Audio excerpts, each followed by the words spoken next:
মাদ্রাসা কর্তৃক স্যার বা প্রতিষ্ঠানের যারা দায়িত্বে রয়েছেন তারা দুর্বল ছাত্রছাত্রীদের কথা বিবেচনা করে যে এই বিশেষ উদ্যোগটা নিয়েছেন অবশ্যই নিঃসন্দেহে অনেক ভালো একটা উদ্যোগ।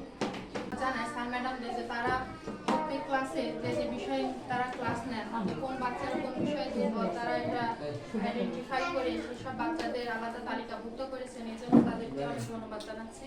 অভিভাবকেরই উচিত যে তার ছেলে মেয়েদের পড়াশোনার খোঁজ খবর নেওয়া, বিশেষ করে তারা যখন বিশেষ করে সন্ধ্যার সময়টাই পড়ার জন্য একটু বেশি সুযোগ পায়, ওই সময়টা অভিভাবকদের অবশ্যই তার বাচ্চারা কোন বিষয়ে দুর্বলতা, হাতে লেখা কেমন, সে কোন বিষয়টা পাচ্ছে না সেটা অবশ্যই খেয়াল রাখা উচিত। স্যার ম্যাডামদের তত্ত্বাবধানে সেটা তাদেরকে জানানো উচিত।